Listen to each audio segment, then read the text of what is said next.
যদি এইভাবে নামাজ কায়েম করে, যাকাত ব্যবস্থা প্রতিষ্ঠা করে, রাষ্ট্র সরকার যদি এটা করে, তাহলে ইনশাআল্লাহ নামাজ কায়েম করার মাধ্যমে, যাকাত ব্যবস্থা প্রতিষ্ঠা করার মাধ্যমে দেশের জাগতিক উন্নতির ক্ষেত্রেও অভূতপূর্ব ভূমিকা পালিত হবে। বলবেন কিভাবে?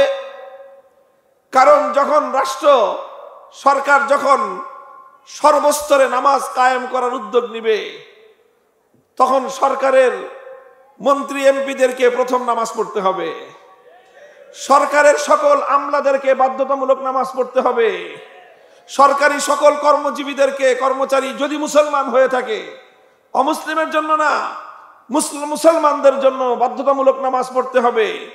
এরপরে সকল সুস্থ সবল পুরুষদেরকে বিনা ওজর না থাকলে মসজিদে গিয়ে নামাজ আদায় করতে হবে।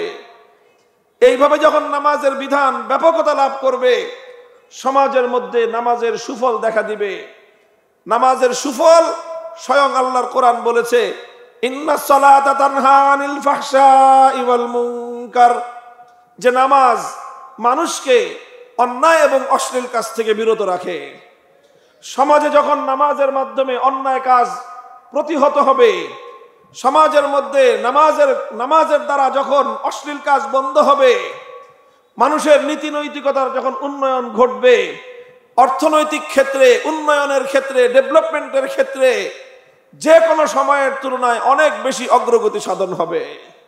আমার আলোচনার উদ্দেশ্য হলো মানুষকে এই বিষয়গুলোতে, মুসলমানদেরকে সচেতন করা।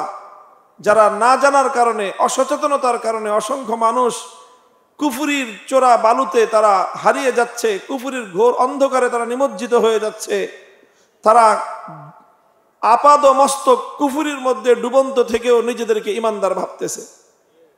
মানুষের মধ্যে এই জাতীয় ভ্রান্তিগুলো যেন, অন্তত সচেতনতা যেন তৈরি হয়, মানুষ যেন নিজেরা নিজেদের ইমান নিয়ে নতুন করে ভাবে যে আমি কি আসলেই ইমানের মধ্যে আছি, না আমি আমার অজান্তেই কুফুরির সীমানায় চলে গেছি। এই বিষয়গুলো যেন আমরা একটু ভাববার সুযোগ পাই, এই সচেতনতা তৈরি করাই আমার মূল লক্ষ্য। আমার পর্যবেক্ষণ হলো, বর্তমানে সমাজে যতগুলো ফিতনা আছে, এই ফিতনাগুলোর মধ্যে সবচেয়ে বেশি যেই কারণে ইমানদারদের ইমান নষ্ট হয়, সেটা হলো প্রচলিত রাজনীতি। অন্যান্য আরো অনেক অন্যায় অসৎ কাজ আছে, আরো অনেক অপকর্ম সমাজে আছে, যেগুলোর দ্বারা মানুষের আমল নষ্ট হয়, যেগুলোর দ্বারা মানুষ বেনামাজি হয়। অনেক অন্যায় অপকর্ম আছে যেগুলোর দ্বারা মানুষ সুদ ঘুষে অভ্যস্ত হয়। অনেক অন্যায় অপকর্ম আছে যেগুলোর দ্বারা মানুষ নানা ধরনের মদ মাদকতা এবং নেশায় আক্রান্ত হয়। অনেক অন্যায় অপকর্ম আছে যেগুলোর দ্বারা মানুষ অশ্লীলতার সঙ্গে জড়িয়ে পড়ে।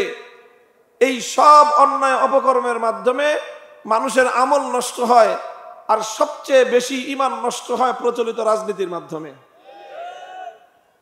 অথচ মাহফিলগুলোতে, ধর্মীয় অঙ্গনে রাজনীতি নিয়ে আলোচনা করতে সবচেয়ে বেশি মানুষ খারাপ মনে করে। অর্থাৎ ব্যাপারটা হয়েছে এরকম, সবচেয়ে বেশি সমস্যা যেখানে, যেই বিষয়ে রোগীদের মধ্যে সবচেয়ে বেশি, ডাক্তাররা সেই রোগের চিকিৎসা করতে রাজি না। রোগীদের মধ্যে যেই রোগ সবচেয়ে বেশি, সেই রোগের চিকিৎসা সবচেয়ে কম। রোগীদের মধ্যে রোগ সবচেয়ে বেশি যেই রোগ, সেই রোগের চিকিৎসা ডাক্তাররাও করতে কম আগ্রহী, আর চিকিৎসকরা আর রোগীরাও সেই বিষয়ে চিকিৎসা নিতে প্রস্তুত না। এই অবস্থার অবসান ঘটাতে হবে। মানুষের মধ্যে অন্তত সচেতনতা তৈরি করা দরকার। রাজনৈতিক যেই সকল কারণগুলোতে মুসলমানদের ঈমান বিনষ্ট হচ্ছে, মুসলমান অন্তত তার নিজের ঈমানের ব্যাপারে অন্তত যেন সচেতন হতে পারে। আল্লাহ পাক বুঝবার তৌফিক দান করেন। সূরাতুল হজ্জের 41 নম্বর আয়াতে আমার আল্লাহ বলেন, আল্লাযীনা ইম্মাক্কান্নাহুম ফিল আরদি আকামুস সালাতা ওয়া আতাউয যাকাতা ওয়া আমারু বিল মারুফি ওয়া নাহাউ আনিল মুনকার ওয়ালিল্লাহি আকিবাতুল উমুর। আল্লাহ বলেন যে ঈমানদার তারা, মুসলমান তারা, যে আমি যদি তাদেরকে রাষ্ট্র ক্ষমতা দান করি, মাক্কান্নাহুম ফিল আরদ, অধিকাংশ মুফাসসিরিনে কেরামগণ এই আয়াতের ব্যাখ্যা এটাই করেছেন, অর্থ এটাই করেছেন যে রাষ্ট্র ক্ষমতা যদি তারা পায়, জমিনের মধ্যে যদি তারা ক্ষমতা পায়, মুমিন মুসলমানরা রাষ্ট্র ক্ষমতা পেলে তারা কি করবে, কি হবে তাদের কাজ, রাষ্ট্র ক্ষমতা দিয়ে তারা করবেটা কি? রাষ্ট্র ক্ষমতা পেলে তারা শুধুমাত্র জনগণের জন্য রাস্তাঘাট, ব্রিজ, কালভার্ট নির্মাণ করে দিবে? রাষ্ট্র ক্ষমতা পেলে তারা শুধুমাত্র জনগণের অর্থনৈতিক উন্নতি করবে? রাষ্ট্র ক্ষমতা পেলে তারা শুধুমাত্র জনগণের নিরাপত্তা ব্যবস্থা নিশ্চিত করবে? নাকি রাষ্ট্র ক্ষমতা পেলে তারা ঘুষ, দুর্নীতি করে টাকা পয়সা চুরি করে নিজেরা আঙ্গুল ফুলে কলা গাছ হবে? না, রাষ্ট্র ক্ষমতা পেলে তাদের আরো কিছু দায়িত্ব আছে। এই বিষয়ে আল্লাহর কোরআনের এই আয়াত অত্যন্ত দ্ব্যর্থহীন, স্পষ্টবাদী কোরআনের এই আয়াত। আল্লাহ বলেছেন যে যদি ইমানদার মুসলিমরা যদি রাষ্ট্র ক্ষমতা পায়, তাহলে অন্য সব কাজ করার আগে চারটা কাজ তারা করবে। কয় কাজ? চার কাজ তারা করবে। এক নম্বর কাজ হলো আকামুস সালাহ, তারা নামাজ কায়েম করবে। রাষ্ট্র ক্ষমতা প্রয়োগ করে, ক্ষমতা দিয়ে রাষ্ট্রের মধ্যে, সমাজের মধ্যে তারা নামাজ কায়েম করবে। এটা আমার কথা না, কার কথা? বিশ্বাস না হয় আমি রেফারেন্স দিয়ে দিলাম, বাড়িতে গিয়ে আপনার বাড়ির কোরআন খুলে অনুবাদ খুলে পড়ে নিয়েন। সূরাতুল হজ্জের 41 নম্বর আয়াত। আল্লাহ বলছেন ইমানদার মুসলমানরা যদি রাষ্ট্র ক্ষমতা পায়, আমি যদি ক্ষমতা দেই, তাহলে তারা সর্বপ্রথম যেই কাজ করবে আকামুস সালাত, তারা রাষ্ট্রের মধ্যে নামাজ কায়েম করবে, জনগণের মধ্যে নামাজ কায়েম করবে, মুসলমানদের মধ্যে নামাজ কায়েম করবে। ওয়া আতাউজ যাকাত, দুই নম্বর কাজ হলো তারা যাকাত ব্যবস্থা প্রতিষ্ঠিত করবে, বাস্তবায়ন করবে। তিন নম্বর কাজ হলো ওয়া আমারু বিল মারুফ, তারা মানুষকে সৎ কাজের আদেশ দিবে। চার নম্বর কাজ হলো ওয়া নাহাউ আনিল মুনকার, তারা মানুষকে অন্যায় শরীয়ত বিরোধী কার্যকলাপ থেকে বাধা দিবে, নিষেধ করবে। এই 4 দফা কর্মসূচি আল্লাহর পক্ষ থেকে বাধ্যতামূলক, কম্পালসারি। এরপরে অন্যান্য কাজ যা আছে করবে। এই 4টা কাজ ক্ষমতার মাধ্যমে, রাষ্ট্র ক্ষমতা প্রয়োগ করে এই কাজগুলো তারা করবে। মুহতারাম হাজিরিন, কোরআনে পাকের এই আয়াতের আলোকে বোঝা যায় মুমিন মুসলমানরা রাষ্ট্র ক্ষমতা পেলে তারা ইসলামকে সমাজের মধ্যে, ইসলামের মূল বিধানগুলো, আল্লাহ পাক রব্বুল আলামিনের গুরুত্বপূর্ণ হুকুমগুলো মানুষের মধ্যে বাস্তবায়ন করার জন্য সর্বপ্রথম উদ্যোগ নেবে।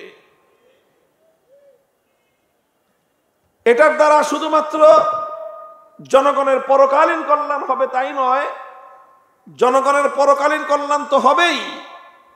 যদি এইভাবে নামাজ কায়েম করে, যাকাত ব্যবস্থা প্রতিষ্ঠা করে, রাষ্ট্র সরকার যদি এটা করে, তাহলে ইনশাআল্লাহ নামাজ কায়েম করার মাধ্যমে, যাকাত ব্যবস্থা প্রতিষ্ঠা করার মাধ্যমে দেশের জাগতিক উন্নতির ক্ষেত্রেও অভূতপূর্ব ভূমিকা পালিত হবে। বলবেন কিভাবে? কারণ যখন রাষ্ট্র সরকার যখন সর্বস্তরে নামাজ কায়েম করার উদ্যোগ নিবে, তখন সরকারের মন্ত্রী এমপিদেরকে প্রথম নামাজ পড়তে হবে, সরকারের সকল আমলাদেরকে বাধ্যতামূলক নামাজ পড়তে হবে, সরকারি সকল কর্মজীবীদেরকে, কর্মচারী যদি মুসলমান হয়ে থাকে, অমুসলিমের জন্য না, মুসলমানদের জন্য বাধ্যতামূলক নামাজ পড়তে হবে। এরপরে সকল সুস্থ সবল পুরুষদেরকে বিনা ওজর না থাকলে মসজিদে গিয়ে নামাজ আদায় করতে হবে। এইভাবে যখন নামাজের বিধান ব্যাপকতা লাভ করবে, সমাজের মধ্যে নামাজের সুফল দেখা দিবে। নামাজের সুফল স্বয়ং আল্লাহর কোরআন বলেছে, ইন্নাস সালাতা তানহা আনিল ফাহশাই ওয়াল মুনকার, যে নামাজ মানুষকে অন্যায় এবং অশ্লীল কাজ থেকে বিরত রাখে। সমাজে যখন নামাজের মাধ্যমে অন্যায় কাজ প্রতিহত হবে, সমাজের মধ্যে নামাজের দ্বারা যখন অশ্লীল কাজ বন্ধ হবে, মানুষের নীতি নৈতিকতার যখন উন্নয়ন ঘটবে, অর্থনৈতিক ক্ষেত্রে, উন্নয়নের ক্ষেত্রে, ডেভেলপমেন্টের ক্ষেত্রে যে কোনো সময়ের তুলনায় অনেক বেশি অগ্রগতি সাধন হবে। কারণ নামাজের মাধ্যমে আল্লাহর কোরআন অনুযায়ী মানুষের নীতি নৈতিকতার উন্নয়ন ঘটবে। নীতি নৈতিকতার উন্নয়ন ঘটলে দুর্নীতি অবশ্যই কমবে। ব্রিজ কালভার্টে লোহার বদলে বাঁশ দেওয়ার মাত্রা কমবে। রাস্তাঘাট নির্মাণের ক্ষেত্রে টেন্ডারবাজি করে এবং যারা টেন্ডার দখলকারী জনগণের সম্পদ, রাষ্ট্রীয় সম্পদ, বিপুল পরিমাণ সম্পদ কুক্ষিগত করে, লুণ্ঠন করে, অল্প টাকা খরচ করে নিম্নমানের কাজ দিয়ে 10 বছরের রাস্তা 1 বছরে ধ্বংস করার মতো প্রবণতা রোধ পাবে। এইভাবে যখন নামাজের মাধ্যমে গোটা রাষ্ট্র ব্যবস্থার নীতি নৈতিকতার উন্নতি ঘটবে, তখন শুধু ধর্মকর্মের উন্নতি হবে না, নামাজের মাধ্যমে দুর্নীতি রোধ হবে, নামাজের মাধ্যমে উন্নয়ন অগ্রগতি পাবে, নামাজের মাধ্যমে জনগণের জাগতিক উন্নতিও সাধন হবে। এই জন্য ইতিহাস পড়লে পাওয়া যায় খলিফাতুল মুসলিমিন ওমর ফারুক রাদিয়াল্লাহু তাআলা আনহু, যিনি শুধুমাত্র মুসলিম জাতিরই নয়, পৃথিবীর ইতিহাসের অন্যতম সফল রাষ্ট্রনায়ক হিসেবে সর্বজন স্বীকৃত খলিফা ওমর রাদিয়াল্লাহু আনহু, তিনি তার শাসনকালে সকল প্রশাসক এবং গভর্নরদেরকে লক্ষ্য করে রাষ্ট্রীয় সার্কুলার